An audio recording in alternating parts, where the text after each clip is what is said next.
नमस्कार शेतकरी मित्रांनो, काही दिवसांपूर्वी म्हणजे साधारण दिवाळीच्या पिरियडमध्ये मी या शेताचा एक व्हिडिओ बनवलेला होता आणि आपल्याला फेसबुक पेजवरती टाकलेला होता।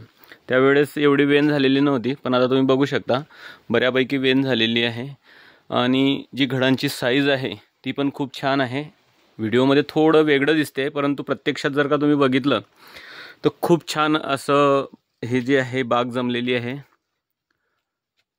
बघू शकता तुम्ही वादा विदा जी म्हणजे बागाची जी उंची आहे झाडाची ती उंची पण छान आहे। खालचा जो बुंदा आहे तो पण बऱ्यापैकी जाड झालेला आहे, म्हणजे ॲव्हरेजपेक्षा बऱ्यापैकी छान आहे आणि जवळपास सर्वीकडे तुम्हाला म्हणजे घडच दिसत असतील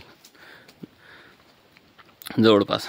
सध्या भले आता थोडे रेट कमी आहेत, बऱ्याचशा लोकांना असं पण वाटत असेल की आता काय केळीला भाव नाही आहे आणि काय बाग दाखवत आहे, परंतु ही परिस्थिती कायम अशी राहणार नाही आहे हे सर्वांना माहिती आहे। ठीक आहे, आता बऱ्याचशा लोकांना शेतकऱ्यांचं नुकसान झालं असेल, जोही या म्हणजे कमी भावांच्या याच्यामध्ये सापडलेले असतील त्या शेतकऱ्यांचं निश्चितच कदाचित खर्चही निघालेला नसेल, परंतु ही जी आता थोडे थोडे भाव वाढायला सुरुवात झालेली आहे। मी काही शेतकऱ्यांशी पण बोलणं केलं आणि काही व्यापाऱ्यांशी पण बोलणं केलं, तर त्यांचं म्हणणं असं आहे का की ह्या आता इथे स्टेबल झालेला आहे आणि इथून भाव वाढतील, किती वाढतील हे सांगता येत नाही, परंतु आताची सध्याची जी घडी किंवा मागचा जो काळ गेला हा त्याच्यापेक्षा परिस्थिती निश्चितच चांगली राहणार आहे। आता काही लोकांना साहजिक आहे नुकसान झालं आहे, परंतु त्यावेळेस आपल्याला काही ऑप्शन पण नव्हतं आणि पर्याय की बाबा चला काहीतरी त्याला माल असं राखून ठेवता येईल असं आपलं हे पेरिशेबल पीक असल्याकारणाने आपण याला साठवून ठेवू शकत नाही। तर तुम्ही बघा एकदम छान अशी बाग जमलेली आहे, तुम्ही हाईट बघू शकता, बघा किती छान हाईट आहे। आणि जर का व्यवस्थित भाव राहिले तर निश्चितच इथे बऱ्यापैकी चांगला पैसा बनू शकतो। लागवड बघा, 2 खोडांमधील अंतर 5.5 ते 5.6 आहे आणि 2 सरींमधील अंतर 5 फूट आहे। जवळपास ही साधारण माझ्या मते 15,000 ते 20,000 खोड आहे पूर्ण एकाच शेतामध्ये, आणि जवळपास मला तरी एक 50% वेन दिसत आहे इथे। अजून जर का एक महिना वाट बघितली आपण तर 1 महिन्यानंतर पूर्ण इथे जवळपास 90-95% वेन झालेली दिसेल आपल्याला, कारण एक सारखा बाग आहे। बघू शकता कुठेच तुम्हाला असं खूप काही तून गेलेली आहे असं वाटत नाही आहे, आणि सगळेच झाडं आहेत ते एकदम एकसारखे आणि छानशी दिसत आहेत। कुठेही जा तुम्ही बघा एकसारखं आहे।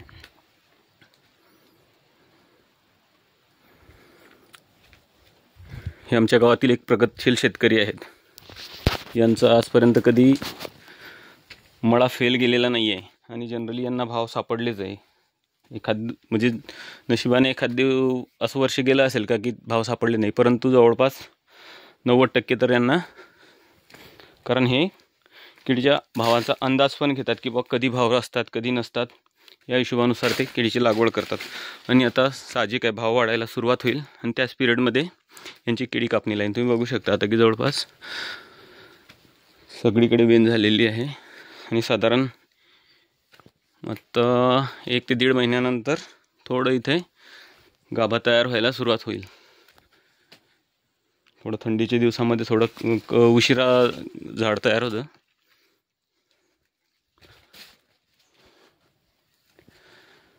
तर अशी जर का तुमची बाग असली, व्यवस्थित टायमिंगचं मॅनेजमेंट असलं तर निश्चितच पैसा बनतो। मग बाकी काही गोष्टी तर थोडंसं अपवाद पण धरावे लागतात की तुम्ही बरे सर्व प्रयत्न केले, वेळेनुसार लावले, परंतु जर का भाव नाही सापडले, अजून दुसरं काहीतरी नैसर्गिक संकट आलं तर ते काही गोष्टी अपवाद सोडायच्या। परंतु जर थोडा अभ्यास केला तर 80-85% तरी आपल्या हातात असतं की आपण पैसा बनवू शकतो। बाकी 10-20% तुम्ही ते अपवाद सोडून द्यायचं, त्याला पर्यायच नसतो, त्याला कोणीच काही करू शकत नाही। शेवटी मानवाला कुठेतरी एक मर्यादा आहेच।